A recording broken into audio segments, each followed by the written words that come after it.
নবীজি বলছেন যখন শবে বরাত ওই রাত আসবে তোমরা রাত্রি জেগে কুমু লাইলাহা রাত্রি জেগে তোমরা বন্দিগি করিও অসুমু নাহারাহা এবং দিনের বেলায় রোজা রাখো। তাহলে এই হিসাবে আমাদের জন্য করণীয় হলো রাত্রি জেগে ইবাদত করা, দিনের বেলা নফল রোজা রাখা। এখন আপনাদের কাছে আমি লম্বা করতে চাচ্ছি না সময় না থাকাতে, মূল একটা কথা বুঝাই, এতটুকু বুঝেন আপনারা।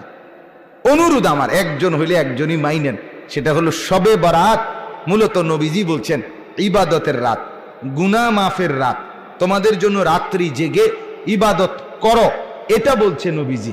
অতএব শবে বরাত কোনো উৎসব না, শবে বরাত কোনো অনুষ্ঠান না, শবে বরাত খালেস নফল ইবাদতের রাত।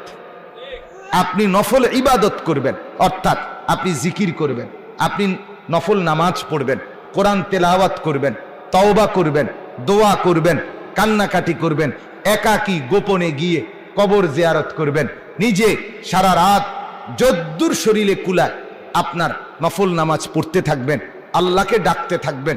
শুধুই আপনি আর আপনার আল্লাহ, এই দুইজনের মধ্যে সম্পর্ক গড়া, এর নাম হচ্ছে শবে বরাত। কিন্তু দুর্ভাগ্য আর আফসোসের ব্যাপার হলো আমরা সেখান থেকে সরে গিয়ে শবে বরাতকে অনুষ্ঠান বানায় নিয়েছি।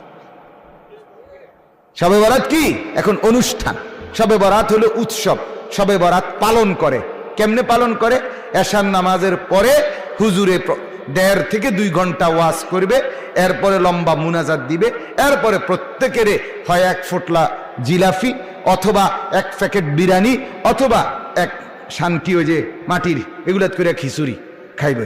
এই 3 নেয়ামতের যে কোনো একটা নেয়ামত, হয় জিলাফি, নয় বিরিয়ানি, নয়তো খিচুড়ি, এই 3টি নিয়ামতের যে কোনো একটি নিয়ামত খাবাইয়া এবার কবে শবে বরাত পালন হয়েছে, এবার গিয়া ঘুম দেন যায় বাইত গিয়ে, এবার বাইত গিয়ে এবার শুয়ে লাইছে, হেবড়ি জি গাইছে করতে আইলে শবে বরাত পালন করে আইছে। শবে বরাত কি করে আসছে? এবার পালন করে আসছে। তা আপনারা যে হুজুরে 1.5 ঘন্টা লাগাইয়া বুঝাইলো যে এই রাত ইবাদতের রাত, আপনি যে খিচুড়ি খাইয়া শুয়ে লাইলেন, আর এইভাবে আপনার কয়শো বছর বুঝাইলে এরপর থেকে আপনি ইবাদত শুরু করবেন, সেটা কনসে কথা বুঝেন নাই আমার। এই জন্য আমি আমার মসজিদে বলছি জুম্মার দিন যে আপনারা আমার থেকে এটা বুঝলেন কিনা এটা কন, যে শবে বরাত বুঝছেননি? কহ হুজুর বুঝছি। আমি বলে কি করতে হবে সেটা বুঝছেননি?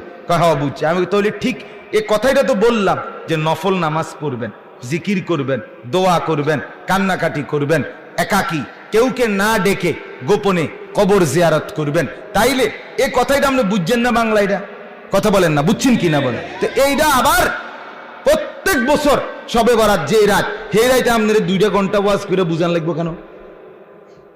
কথা বলেন না কেন?